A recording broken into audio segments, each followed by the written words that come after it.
ମଦ ଏମିତି ଗୋଟେ ନିଶା, ଏମିତି ଗୋଟେ ନିଆଁ ଯେ ପୁରା ପରିବାରକୁ ଶେଷ କରିଦିଏ, ଗୋଟେ ଘରକୁ ଉଜାଡ଼ି ନଷ୍ଟ କରିଦିଏ, ପିଲାଙ୍କର ପିଲାଦିନ ଉଜୁଡ଼ିଯାଏ, ପିଲାଙ୍କର ଭବିଷ୍ୟତ ନଷ୍ଟ ହେଇଯାଏ, ପିଲା ସବୁବେଳେ ଡରିକି ବଞ୍ଚନ୍ତି, ଆଉ ତା ସ୍ତ୍ରୀ ସମାଜରେ ମୁହଁ ଉଠେଇକି ଚାଲିପାରେ ନାହିଁ, ତା ଭାଗ୍ୟକୁ ସବୁବେଳେ ଦୋଷ ଦେଇଥାଏ ଏବଂ ତା ଆଖିରେ ସବୁବେଳେ ଲୁହ ଥାଏ।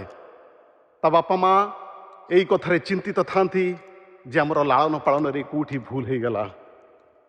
ମଦ କେବଳ ଆପଣଙ୍କୁ ବରବାଦ କରେନି ଆଜ୍ଞା, ଆପଣଙ୍କ ସହିତ ଆପଣଙ୍କ ପରିବାରକୁ ମଧ୍ୟ ବରବାଦ କରିଦିଏ। ଯଦି ଆପଣ ନିଜ ଲୋକକୁ ଭଲ ପାଉଛନ୍ତି, ଯଦି ଆପଣଙ୍କ ପିଲାକୁ ଭଲ ପାଉଛନ୍ତି, ତାହେଲେ ହାତ ଯୋଡ଼ି ଅନୁରୋଧ ରଖିବି, ମଦ ପିଇବା ଛାଡ଼ି ଦିଅନ୍ତୁ, ଆଉ ଗୋଟେ ନୂଆ ଜୀବନ ଆରମ୍ଭ କରନ୍ତୁ।